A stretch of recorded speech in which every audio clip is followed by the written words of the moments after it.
नमस्कार दोस्तों, स्वागत है आपका अपने YouTube चैनल NCERT कंसेप्ट के अंदर।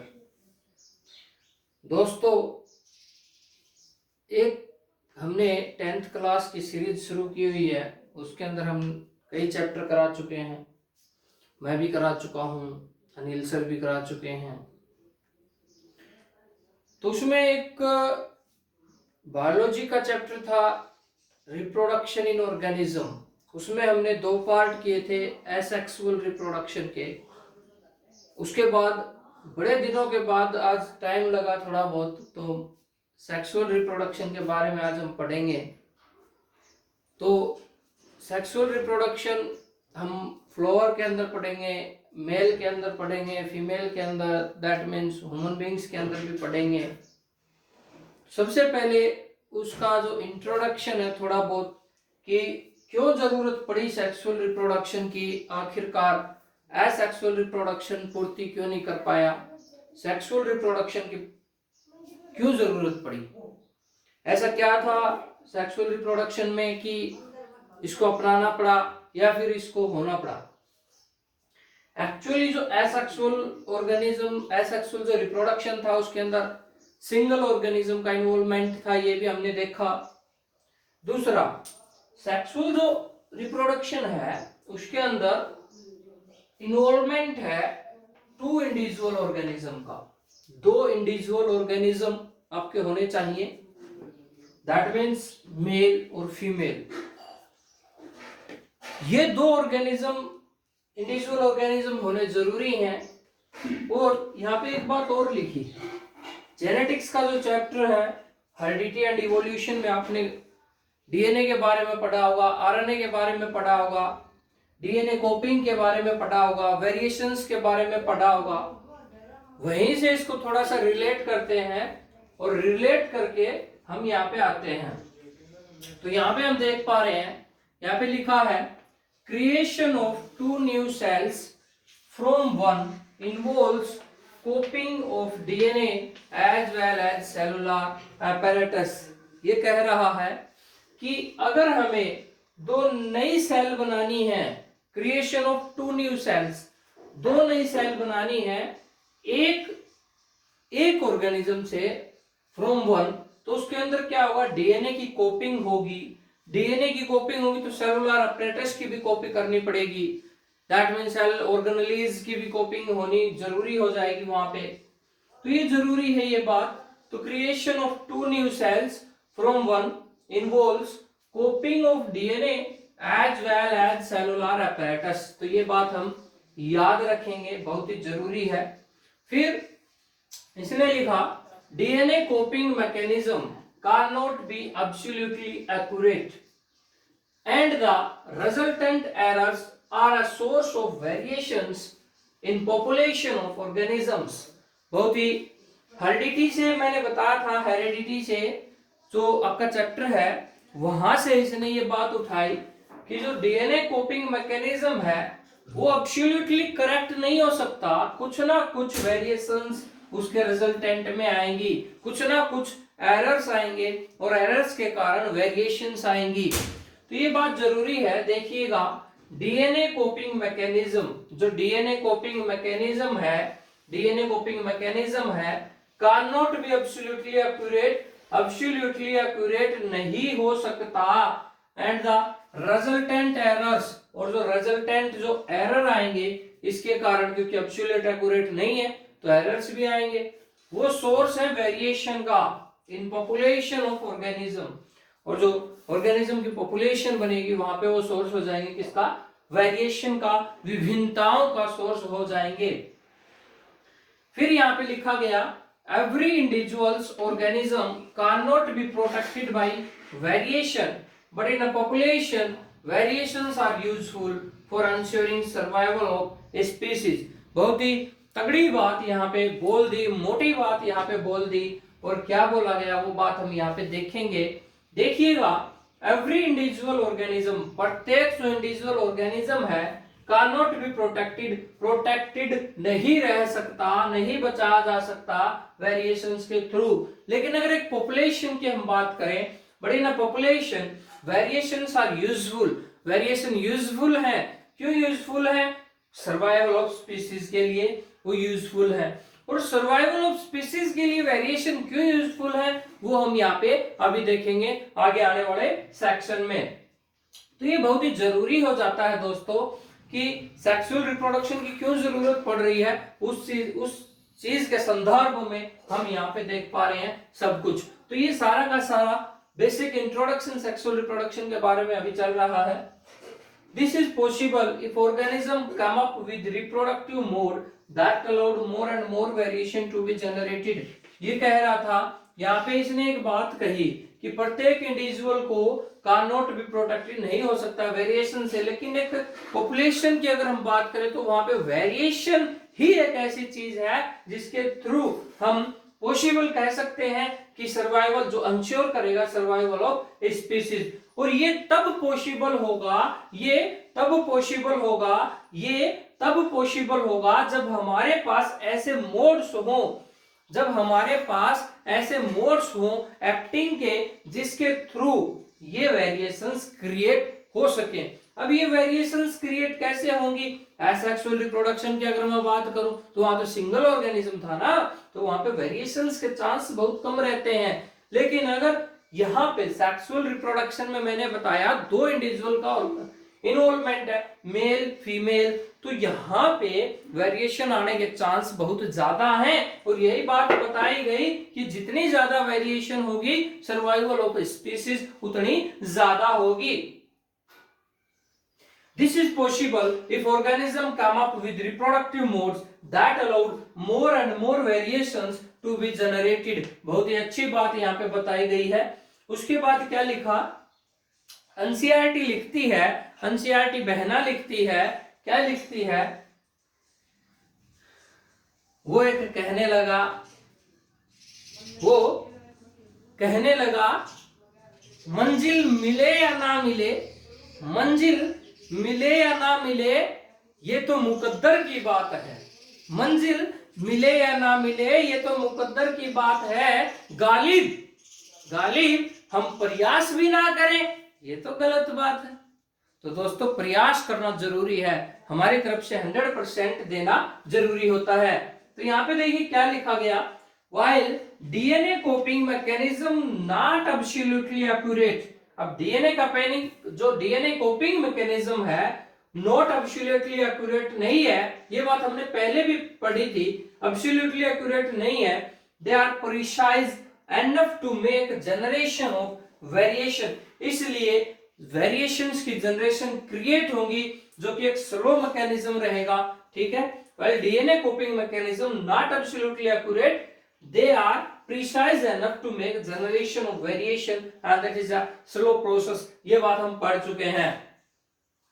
if DNA coping mechanism were to be less accurate, अगर ये less accurate हो, that means less accurate अगर होगा, कम accurate अगर होगा, mainly of resultant DNA copied would not be able to work with cellular apparatus and would die। ये कहता है कि यहाँ पे वेरिएशंस की अगर हम बात कर रहे हैं, सेक्सुअल रिप्रोडक्शन की अगर हम बात कर रहे हैं, तो ये कह रहा है कि अगर डीएनए मैकेनिज्म लेस एक्यूरेट हो, एक्चुअली क्या होता है मोर एक्यूरेट मतलब बहुत ही कम ये एक्यूरेसी का नॉट बी एब्सोल्युटली एक्यूरेट तो नहीं हो सकता, लेकिन अगर थोड़ा बहुत एक्यूरेट हो तो जो रिजल्टेंट डीएनए कॉपीड है वो वर्क नहीं कर पाएगी सेलुलर अपरेटस के साथ और वो क्या हो जाएगी, मर जाएगी, डेड हो जाएगी, जिंदा नहीं बचेगी दोस्तों। फिर यहाँ पे मैंने ये सब बातें बताई कि सेक्सुअल रिप्रोडक्शन क्यों जरूरी है, तो यहाँ पे डीएनए कॉपिंग मैकेनिज्म के थ्रू मैंने थोड़ा सा समझाने की कोशिश की। आशा करूंगा इसको आप रिलेट करोगे हेरेडिटी एंड इवोल्यूशन से। हेरेडिटी एंड इवोल्यूशन चैप्टर वहां से आप पढ़ेंगे, जेनेटिक्स मेंडल्स का जो सारा लॉज है वो सारे आप वहां पे स्टडी करोगे और उसके थ्रू आप इसको रिलेट कर पाओगे कि ऐसा क्यों हो रहा है। अब कह रहा है कि how we can speed up variations. अगर इसने बताया वेरिएशंस कम आएंगी तो सर्वाइवल ऑफ स्पीसीज घट जाएगी, लेकिन अब क्वेश्चन तो ये उठता है ना, उसका समाधान करना चाहिए, हम वेरिएशंस को कैसे बढ़ा सकते हैं, हम वेरिएशंस को कैसे बढ़ा सकते हैं, वो चीज हम यहाँ पे देखेंगे। Each new variation is made in DNA copy that already has variations accumulated from previous generation। क्या बात लिखी, थोड़ा सा ध्यान से आप देखिएगा। मैंने कहा कि वेरिएशंस को कैसे बढ़ा सकते हैं। दोस्तों मैंने एक ही बात बोली, वेरिएशंस को कैसे बढ़ा सकते हैं। प्रत्येक नई वेरिएशन जो भी डीएनए कॉपी में होगी, that already has variation accumulated from previous generation। अब दादा का जो लड़का हुआ वो बाप, उसका फिर लड़का हुआ वो बेटा। That means पीढ़ी दर पीढ़ी, जनरेशन की अगर बात करें, वेरिएशन आती जा रही है।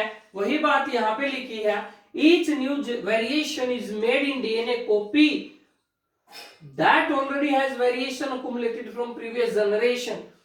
प्रत्येक नई वेरिएशन जो भी डीएनए कॉपी में होगी, जिसके अंदर पहले से भी वेरिएशन है, जो कि जनरेशन से आई है, उसकी पीछे वाली पीढ़ी से आई है।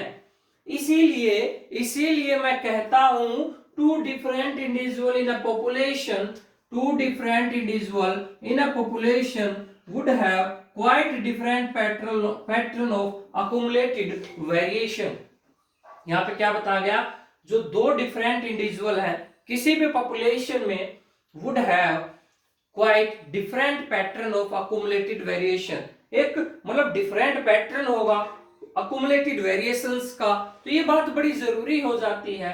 हम स्पीड अप कैसे करें वेरिएशन को, तो पहली बात इसने बताई कि प्रत्येक जो नई वेरिएशन होगी, जो भी डीएनए कॉपी में बन रही है, और वहां पे ऑलरेडी वेरिएशन है जो पेरेंट्स से आई है, जनरेशन से आई है, प्रीवियस जनरेशन से आई है।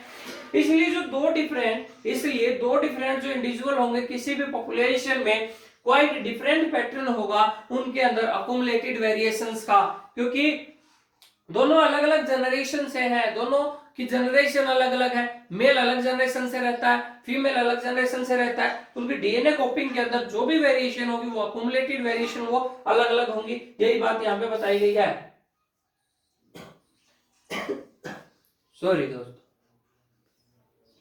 सिंस ऑल दीज वेरिएशंस, ये जो सारी वेरिएशंस है, are in living individuals, it is assured that they do not have any really bad effect. ये कहता है कि ये जितनी भी वेरिएशंस है जो भी प्रीवियस जनरेशन से आ रही हैं, लिविंग इंडिविजुअल्स में है, तो ये बात आप अश्योर कर लीजिए, अनश्योर कर लीजिए, पक्की कर लीजिए, लो पे लकीर मार दीजिए, क्या कि all these variations, जो भी variations है लिविंग इंडिविजुअल में, it is assured that they do not have any really bad effect। उनका कोई really bad effect नहीं है। अगर really bad effect होता तो क्या होता, आगे मैकेनिज्म नहीं चल पाता। Combining variation from two or more individual would thus creates new combination of variants। ये कह रहा है, एक छोटी सी बात बता रहा है। क्या बता रहा है, combining variation from two or more individual, दो या उससे अधिक इंडिविजुअल से वेरिएशन की कॉम्बिनेशन क्रिएट कर देगा एक कॉम्बिनेशन ऑफ वेरिएंट्स। आगे हम देख रहे हैं, combining variation from two or more individuals would create a new combination of variants. ठीक है, ये बात हमने पढ़ी थी। उसके बाद हम यहाँ पे लगातार चल रहे हैं। ईच कॉम्बिनेशन जो बनी हमने बताई वुड बी नोवल होनी चाहिए।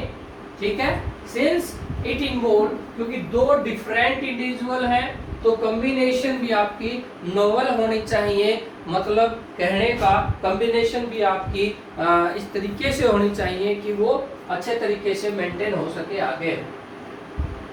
Sexual reproduction incorporate such a process of combining DNA from two different individuals during reproduction। ये बात वही बताई गई। हम वेरिएशन की बार बार बात कर रहे हैं। फिर हमने कहा कि जनरेशन के थ्रू वेरिएशंस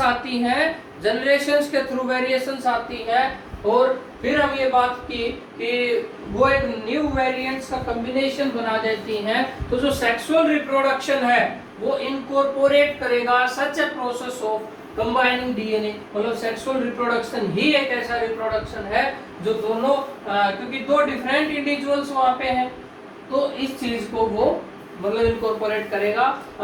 ठीक है,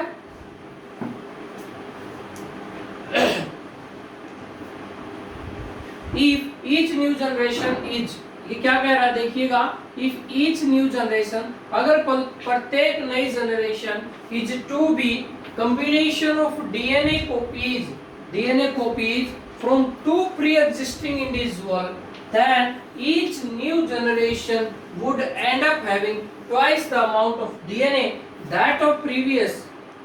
एक बात यहाँ पे छोटी सी बताई गई है, ये कहा गया कि अगर प्रत्येक नई generation is to be combination of DNA copies, अगर वो डीएनए कॉपीज का कॉम्बिनेशन होती हैं from two pre existing individual, जो पहले के जनरेशन में है टू प्री एग्जिस्टिंग इंडिविजुअल, तो प्रत्येक नई जनरेशन एंड अप होगी जिसके अंदर डबल अमाउंट होगी डीएनए की, डीएनए कंटेंट डबल रहेगा।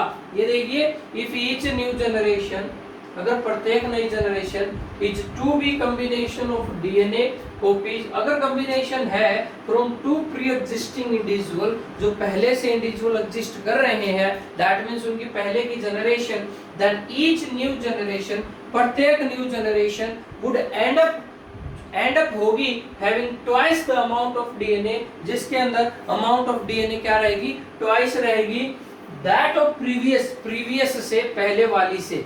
ठीक है, क्या कह रहा है आगे, likely to mess up the control of cellular apparatus, likely to mess up the control of cellular apparatus by DNA। अब cellular apparatus भी तो डबल होता है ना इसके साथ साथ, तो वो बात भी हमें याद रखनी है। Beside, इसके अलावा if each generation double its DNA, अगर प्रत्येक जनरेशन अपना डीएनए डबल कर रही है, fairly soon there will be only DNA on earth, nothing else। इसका मतलब डीएनए ही डीएनए होता, पूरी धरती पे और कुछ होता ही नहीं। तो ये बात थोड़ी सी ध्यान से देखिएगा। हमने कहा कि प्री एग्जिस्टिंग जो जनरेशन है, जो जनरेशंस है प्री एग्जिस्टिंग, उनसे नई वेरिएशंस आ रही हैं और वो कंबाइन होकर एक वेरिएंट्स का कॉम्बिनेशन बन गया, और प्रत्येक जो कॉम्बिनेशन है वेरिएशंस का वो नोवल होना चाहिए, क्योंकि इंडिविजुअल कितने हैं, दो हैं जो इन्वॉल्व हो रहे हैं, जो कि डिफरेंट सेक्स के हैं। Sexual reproduction incorporate such a process of, इसीलिए सेक्सुअल रिप्रोडक्शन जरूरी हो गया, क्योंकि डीएनए अगर ये कह रहा है, इफ इसने लगा दिया, इफ का बड़ा महत्व है यहाँ पे। इफ क्यों लगाया ये देखेंगे। इफ ईच न्यू जनरेशन, अगर प्रत्येक नई generation combination of DNA copies का, जो कि प्री एग्जिस्टिंग जो दो इंडिविजुअल्स हैं उसकी जनरेशंस है उससे आ रहा है, इसका मतलब आने वाली जनरेशन में डबल अमाउंट होगी डीएनए की, डबल सेलुलर अपरेटस की अमाउंट होगी, कंटेंट होगा। और ये कह रहा है अगर प्रत्येक जनरेशन अपना डीएनए डबल करे, fairly soon there will be only DNA on earth, यहाँ पे सिर्फ डीएनए ही डीएनए होगा और कुछ नहीं बचेगा। पूरी धरती पे डीएनए डीएनए डीएनए और कुछ नहीं होगा, किसी चीज के लिए कोई जगह नहीं बचेगी। ये बात एनसीईआरटी बहना बताती है। फिर कहा इसने, चलो मान लेते हैं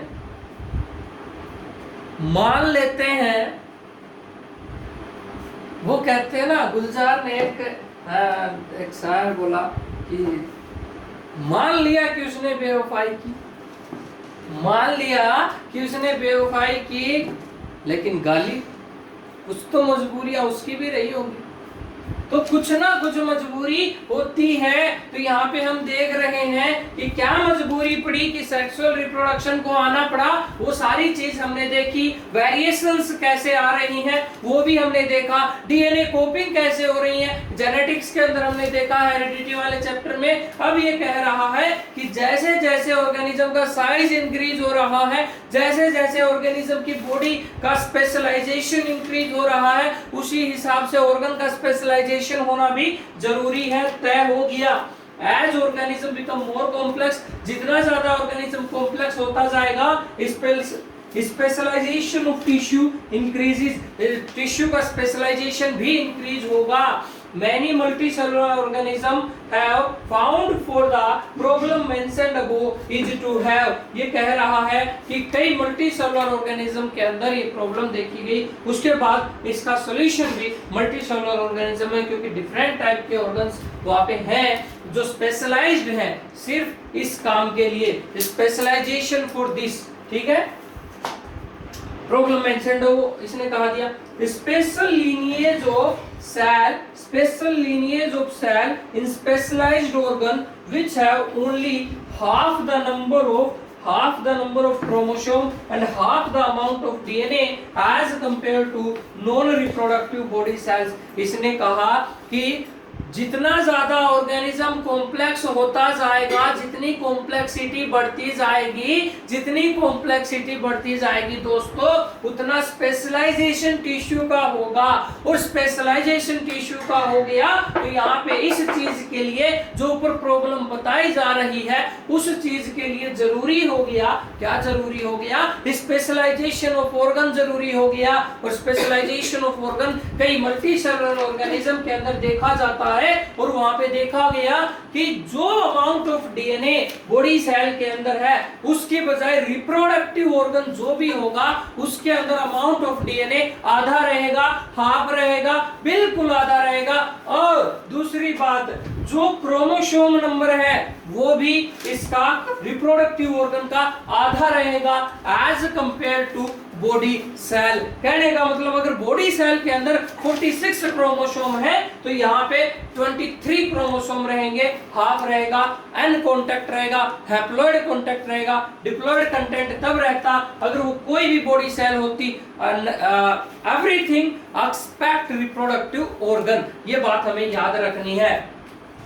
इसका मतलब यहाँ पे हम कह सकते हैं thus when these germ cells form two individuals combining during sexual reproduction to form a new individual, it result in re-establishment of number of chromosome and DNA content in new generation। ये कह रहा है, इसका मतलब जो जब ये germ cell combine होके, दो जर्म सेल कंबाइन होके सेक्सुअल रिप्रोडक्शन के दौरान एक नया इंडिविजुअल बनाएंगी तो वहां पे रीएस्टेब्लिशमेंट होगी नंबर ऑफ क्रोमोसोम की और डीएनए कंटेंट की नई जनरेशन के अंदर। ये कह रहा है। अब क्या बन रहा है वो हम देखेंगे। अगर जाइगोट डेवलप होता है या ग्रो करता है एक स्पेशलाइज्ड ऑर्गेनिज्म के अंदर, एक स्पेशलाइज्ड ऑर्गन के अंदर, तो वहां पे स्पेशलाइज्ड ऑर्गन्स भी रहेंगे। तो इसके लिए जरूरी है कि जाइगोट के पास क्या हो, एनर्जी हो, इस चीज के लिए, इस काम के लिए उसके पास एनर्जी होनी जरूरी है। दूसरी बात अगर मैं बात करता हूं तो मैं एक बात बार बार बोलता हूं, यहां भी बोलूंगा, मन करेगा तो बोलूंगा, मैं तो अभी बोलूंगा। देखिएगा, दो germ cells are not very different. हो सकता है कि दोनों जर्म सेल ज्यादा डिफरेंट ना हो, कई केसेस में बिल्कुल सेम भी हो सकती हैं। मतलब हो सकता है कि बॉडी डिजाइन कॉम्प्लेक्स हो, जर्म सेल स्पेशलाइज्ड हो जाएंगी। मैंने बताया कॉम्प्लेक्सिटी बढ़ती जाएगी तो स्पेशलाइजेशन भी बढ़ता जाएगा, इंक्रीज होता जाएगा, बहुत ही जरूरी हो गया। अब बात जरूरी ये हो गई कि वो दो जर्म सेल्स कौन कौन सी हैं। एक को बोला गया मेल, एक को बोला गया फीमेल। हेरिडिटी इवोल्यूशन के अंदर आपने पढ़ा होगा, मेल को डिनोट किया था ऐसे और फीमेल को डिनोट किया था ऐसे। ये बात हमने पढ़ी थी, मेल को कैसे डिनोट करना है, फीमेल को कैसे डिनोट करना है, दोनों के अंदर डिफरेंस क्या है, दोनों जर्म सेल के अंदर डिफरेंस क्या है, वो बात भी हम यहाँ पे देख पा रहे हैं। ध्यान से देखिए इसको, ध्यान से देखिए इसको। ये वही है, ये मेल है, ये फीमेल है, ये मेल है, ये फीमेल है। अब होता क्या है देख लीजिए, मेल बेचारा, आदमी तो बेचारा ही है।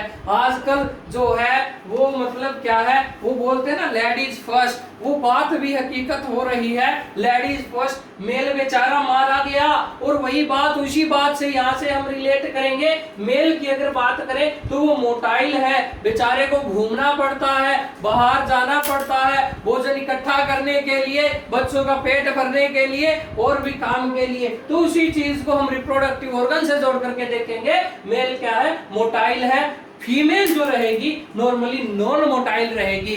फीमेल जो रहेगी नॉर्मली क्या रहेगी, नॉन मोटाइल रहेगी। दैट मींस घूमना फिरना नहीं है, फीमेल को एक जगह पे रहना है। फीमेल सेक्स ऑर्गन की मैं यहाँ पे बात कर रहा हूँ। Male sex organ germ cell की अगर बात करूँ तो मोटाइल रहेगी। दूसरा, मेल जो है वो स्मॉल रहेगा, फीमेल जो है लार्ज रहेगी।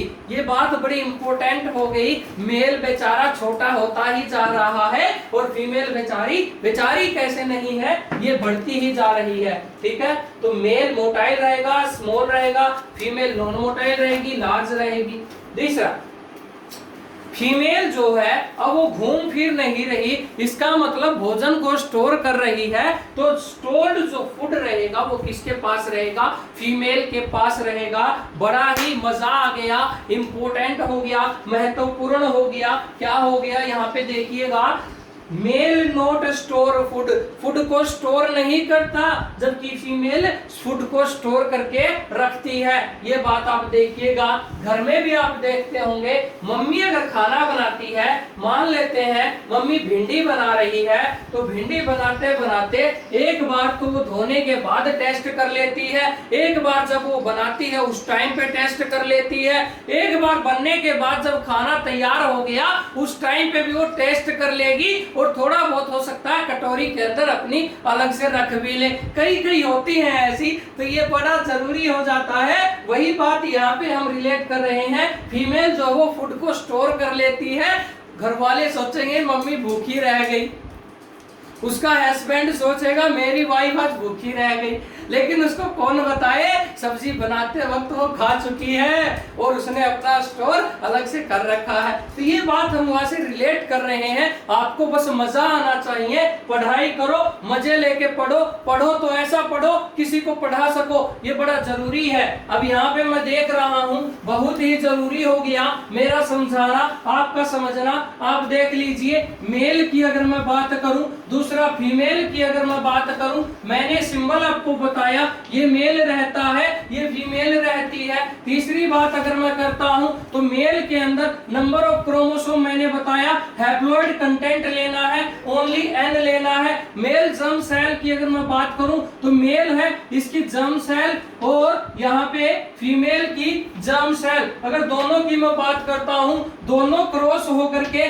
क्या बना देंगे, जाइगोट बना देंगे। अब अन और अन कितना हो गया, 2n हो गया, जाइगोट मेरा 2n हो गया। अब जाइगोट से बनेगा, चाहे वो एम्ब्रियो बनो, चाहे वो कुछ भी बनो, सब कुछ जाइगोट से बनेगा। धीरे धीरे हम पढ़ेंगे आगे आने वाले टॉपिक में। अभी आज का जो सेक्सुअल रिप्रोडक्शन का हमारा इंट्रोडक्शन था वो मैं यहीं पे एक बार थोड़ा सा विराम देता हूं, थोड़ी सी चाय पी लेते हैं, उसके बाद हम शुरू करेंगे नेक्स्ट टॉपिक आपका sexual reproduction in flowering plant. Flower के अंदर रिप्रोडक्शन कैसे होता है वो हम पढ़ेंगे। उसके बाद हम पढ़ेंगे sexual reproduction in human beings, वो भी हम पढ़ेंगे। फिर हम पढ़ेंगे रिप्रोडक्टिव हेल्थ, जिसको बच्चे पैदा नहीं होते उसको बच्चे कैसे करवाए जाएं साइंस के द्वारा, टेस्ट ट्यूब बेबी क्या है, ये सब हम वहां पे पढ़ेंगे। तो ये जरूरी हो गया। अब हम पढ़ेंगे next topic sexual reproduction in flowering plant. यहाँ हमारा आज ही विराम देते हैं। और लोगों, दोस्तों आपने अगर चैनल को सब्सक्राइब नहीं किया है तो प्लीज चैनल को सब्सक्राइब कर दीजिए, लाइक कीजिए, शेयर कीजिए। मैं आज फिर कह रहा हूँ, इस वीडियो को उन लोगों तक पहुँचा दो, उन बच्चों तक पहुँचा दो जिनको एक्चुअल में जरूरत है, जो बेचारे कोचिंग इंस्टीट्यूट के पैसे नहीं दे पा रहे हैं, गरीब हैं, या फिर उन सब के पास जिनको इनकी जरूरत है। इस वीडियो को आप पहुँचा दीजिए। धन्यवाद दोस्तों, जय हिंद, जय भारत।